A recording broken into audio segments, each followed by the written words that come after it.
À partir de maintenant, je n'ai plus droit au sucre pendant 7 jours. Sauf que moi, j'ai toujours mangé sucré. Des biscuits le matin, une boisson sucrée au goûter. Rien d'exceptionnel, quoi, comme tout le monde. Et pourtant, un jour, je suis tombée sur un truc qui m'a choqué. Il y a un sucre qui te bousille et un sucre qui peut littéralement te sauver. Sauf que c'est pas écrit en gros sur l'emballage. Alors j'ai décidé de faire un test. 7 jours sans mauvais sucre.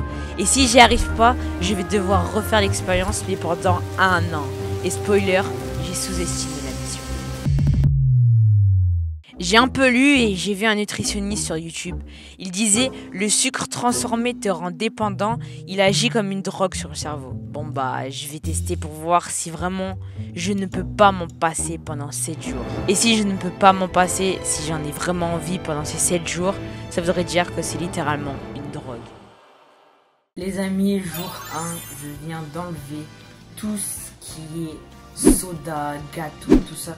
J'ai tout enlevé du frigo. Les gâteaux, ça se met pas au frigo, mais t'as compris. J'ai tout enlevé, regardez l'état du frigo. Voilà. Je vous avais dit, il y en avait partout. Il n'y a plus rien. Il n'y a plus rien. Comme tous les matins, la même chose. J'en ai marre du skier à la banane. Sako, j'en ai marre. Je vais commencer à péter un câble sur ce skier à la banane. C'est pas fou. C'est pas mauvais. Bon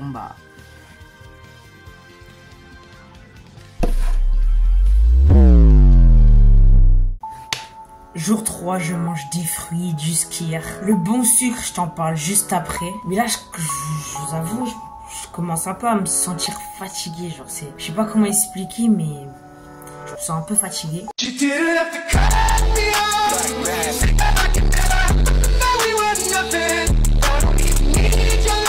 Mais là, je commence à sentir un truc un petit peu bizarre. Je me sens fatigué.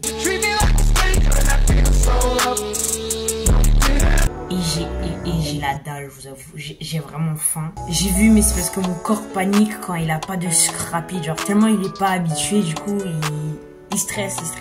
Mais bon, les gars, c'est une vraie galère, hein, c'est une vraie galère. Les gars, là, en vrai, je commence à me sentir un peu mieux. Le plus dur, c'est vraiment les ongles. Quand tu passes devant une boulangerie,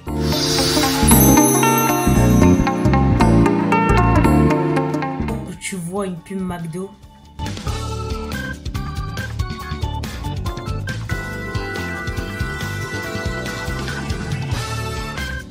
sont accélérés, ils parlent ensemble et on n'existe plus pour eux. Ils sont à table chez McDo. Et voilà qu'on dépose les plateaux.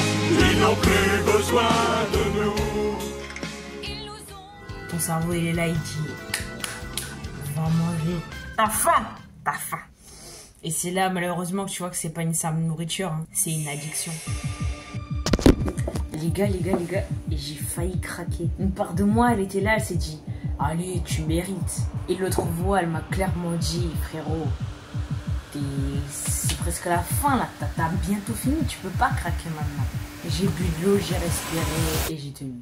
Et là, boum, jour 6. Je me lève sans alarme, pas de coup de barre, j'ai une énergie stable et surtout plus envie de sucre. Et c'est là que je vais te parler du bon sucre, celui qui peut littéralement te sauver la vie. Celui des fruits, des légumes, du riz complet. Ce sucre-là, il ne t'attaque pas, il te nourrit. Il est lent, riche en fibres et il respecte ton corps. Jour 7, j'ai plus d'énergie, ma peau est plus nette, mais surtout, j'ai cassé un cycle. Et j'ai compris un truc, ce sucre, il est dissimulé partout. Les industriels le planquent dans tout, même là où tu regardes pas. Maintenant, je check les étiquettes, je kiffe toujours les desserts, mais avec des ingrédients que je comprends. Le sucre, c'est une drogue douce, mais une drogue quand même. Et comme toute addiction, faut en prendre conscience. Si t'as regardé jusqu'ici, n'hésite pas à aller voir mes projets et mes réseaux en description.